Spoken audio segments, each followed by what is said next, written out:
Welcome to Tuesday's Tips from Sew Very Easy. My name is Laura and I love using tape measures, and I often will check my work from the seam allowances to the sizes, and I will constantly use them. I have them hanging up, I have them in my drawer, I have them all over my sewing room so that I'm able to grab them at any given time. But there's one tip that I'd like to share with you, and that's taping your tape measure on your counter or the area that you're sewing. If you can tape it onto the table that your sewing machine is sitting on, it can save you a lot of time because you're not having to go and look for the tape measure. And let me show you the way that I tape it on because, well, I tape it on backwards. Let me show you. So some of the supplies you're going to need is just a roll of Scotch tape.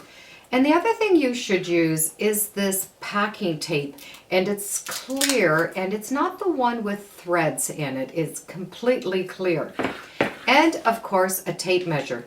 And with the tape measure, I have taken the little metal ends off of each side because I don't want the bulk on my counter. The other thing I like to do is make these tiny little tabs or little arrows that will give you different sizes of your fabric. For example, 1 yard, half a yard, a quarter of a yard, a third of a yard. And these little measurements I like to be able to tape with the tape measure. Now let's get this tape measure taped down.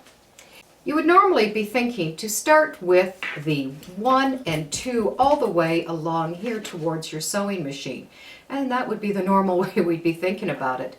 But if you're sitting at the sewing machine and you need to measure number 1, you need to go over 60 inches. Well, I don't know about you, but my arm does not reach that far. So I tape my tape measure on backwards. I start with 1 close to me by the machine, and so 1, 2, 3, 4 is going in this direction away from me. Now, I know when you look at the numbers, they're going to seem upside down to you. But you will still be able to read the numbers. You're just reading them upside down.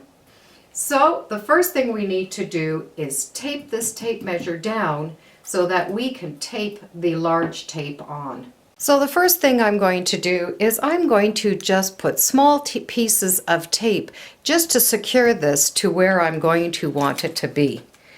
And this is just going to just hold it until you get the large tape out.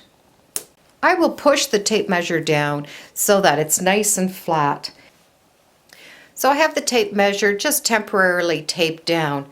Now I take these little labels and I will have them pointing right to the measurement that I want. And I'm going to tape that tiny little piece of paper or that little arrow on. Now if you have a label maker, this is a great time to be using it. So I'm going to tape both of these down, the tape measure and my little marks, all the way to the end.